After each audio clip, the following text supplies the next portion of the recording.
Mais l'école du meuble, alors, qu'est-ce qui vous a attiré là? Est-ce que c'est la personnalité de Bordua? Non, Bordua, je ne le connaissais pas quand je suis rentré à l'école du meuble. Ah, vous ne le connaissiez pas avant? Absolument pas. Alors, qu'est-ce qui vous attirait à l'école Au du meuble? contraire, l'idée de faire, de passer à faire de la décoration, des choses comme ça, un peu plus. C'est un concours de circonstances qui m'a amené à l'école du meuble. Et là, au contraire, la façon de voir l'art de Bordua me choquait plutôt. Ah bon? Oui. Donc, le premier Et contact j'étais avec Bordua plutôt n'a pas été... Oh non, c'était plutôt j'étais le provocateur, quoi. Et comment réagissait-il, lui, à votre provocation? Mais c'est là son grand point, c'est qu'au lieu de m'éliminer, au contraire, il a vu que mon antipathie pouvait tourner à autre chose. Et comme il était pas, il était un parfait guide, ça n'a pas pris l'année. Pourquoi je change mon fusil d'épaule? Parce que, à mon sens, pour moi, la peinture dite moderne, je vais aller très loin. Les impressionnistes, par exemple, étaient des tricheurs. Ah? Qu'est-ce qui vous fait dire qu'ils étaient des tricheurs? Parce qu'ils ne faisaient pas ce qu'on voyait. Et moi, mon ambition, c'était de reproduire ce qui était devant soi. Et ça, c'est aller très loin. Et c'est un peu une des raisons pour lesquelles j'avais un peu lâché l'idée de faire des tableaux et des choses comme ça. C'est que avec ce peintre, qui était mon professeur avant Bisson, on arrivait, en voulant faire strictement ce qu'on voyait, avec un œil plus averti, à faire des choses que les autres ne voyaient pas. C'est-à-dire un reflet d'une chose dans une chose. Alors à ce moment-là, il n'avait plus de sens. Notre idée de copier, puisque ce qu'on copiait nous, à notre œil, et les autres ne pouvaient pas le voir.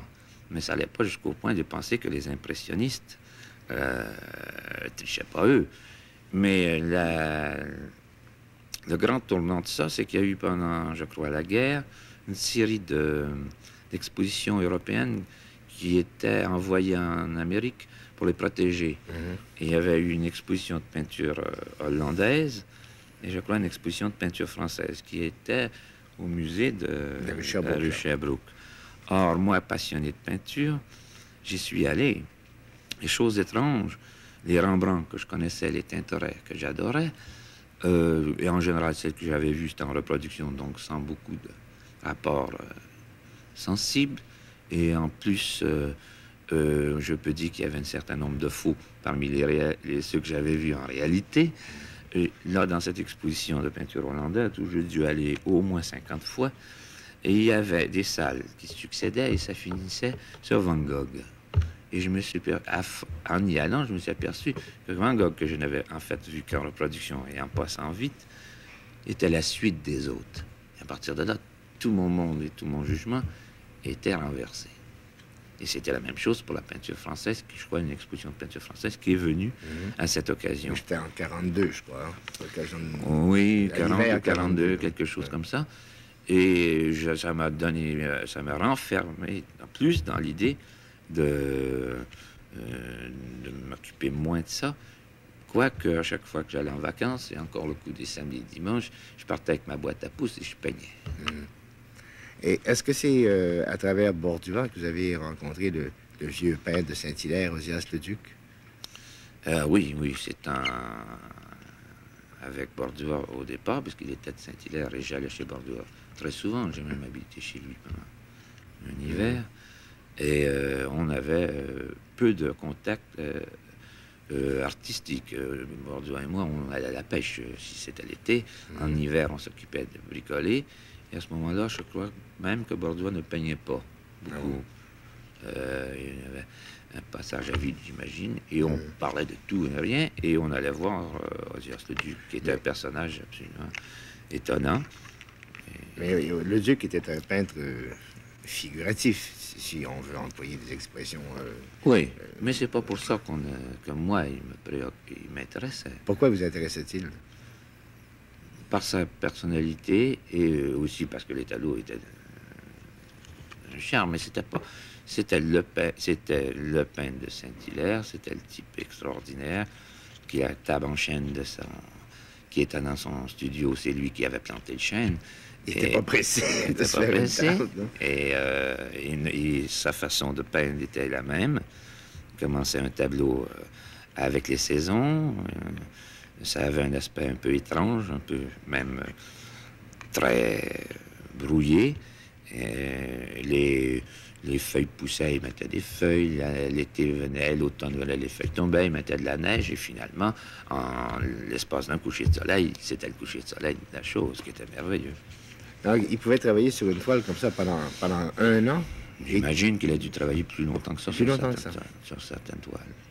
On sait que quand il faisait poser des gens, les gens allaient poser jusqu'au moment où ils ne pouvaient plus y aller parce que ça faisait 300 fois et ils ne comprenaient pas pourquoi c'était. Il vieillissait pendant ce temps-là. En fait, c'était une façon, justement, en vieillissant, je crois qu'il cherchait à comprendre la vie qui l'entourait. Et c'est en cherchant cette vie qui était en mouvant transformation dans les choses, dans les objets, qui est arrivé à être, à mon sens, un des grands peintres, parce que les autres n'ont pas cherché exactement ça. Et beaucoup de peintres ont peint comme les peintres de sa génération, ou dans un monde strictement comme le groupe des Sept ou d'autres peintres de l'époque, en fonction de la peinture en évolution comme ils l'entendaient eux. Mais lui, c'était le personnage qui travaillait dans le sens du contact direct avec sa sensibilité à lui. Pour en venir à Bordua, une fois que vous êtes devenu son ami, je crois, vous étiez un ami de Bordua, est-ce qu'il a exercé sur vous une influence au niveau de la peinture ou au niveau des idées? Au niveau de la peinture, je ne crois pas que Bordua a voulu implanter une influence. Il cherchait plutôt à rendre les gens plus libres et se trouver eux-mêmes. Et c'était un des avantages de ce groupe, s'il y avait groupe, de ces peintres, c'est qu'il n'y avait pas question de dire on est pour l'abstrait, on est contre l'abstrait, on est pour une forme géométrique ou non géométrique. Pour nous, c'était dans n'importe quelle forme une possibilité, à condition qu'elle touche. Évidemment, on pourrait penser que dans certaines formes, ça ne pouvait pas arriver à l'épanouissement. Mais l'intérêt qu'on avait, c'était de trouver cet épanouissement, cette unité, à travers n'importe quelle. Alors donc, il ne pouvait pas y avoir une méthode de peindre. Mais vous et ceux qui faisaient partie du groupe à l'époque, je pense à Gauvreau, à Barbeau, à Leduc, Ferron, vous intituliez les automatistes. Hein? Qu'est-ce que ça voulait dire? Le mot automatiste est venu par la suite. Ouais. Ça n'a pas été intitulé automatiste au départ. Mais quand c'est venu par la suite, là, ça correspondait à quoi, être automatiste en peinture? Ça devait sûrement constituer à l'idée qu'on avait fait des expériences de libre dans un atelier qui, on dit, un hangar, si on veut dire, où on s'était retrouvé Mousseau avec ses problèmes, Barbeau avec ses problèmes, et moi avec eux, avec un troisième problème absolument complexe, c'était celui comment trouver les moyens de peindre et avoir l'argent pour peindre. Et comme on n'avait pas de moyens pour acheter de la couleur et des pinceaux à profusion, on a décidé de peindre au ripolin. Alors évidemment, il y a des coulures, il y a tout ce qui s'ensuit, et on peignait ensemble. Alors, il n'y a aucune gêne, c'était plutôt une méthode de se retrouver sans croire au chef-d'œuvre, quoi. Et finalement, il est arrivé un tournant que probablement tout le monde sait, un tournant immédiat, c'est pour ça que c'est intéressant, c'est qu'il y a eu la visite de Claude Gauvreau, qui lui a pu distinguer les toiles faites l'un par l'un et les toiles faites par l'autre. Supposons que ce soit un procédé dit automatique où on pensait que personne n'avait, et il a vraiment bien classé, il a même fait chronologiquement certaines choses. Donc ça a posé d'autres problèmes à ce moment-là. On s'est reséparés et on est parti dans d'autres voies.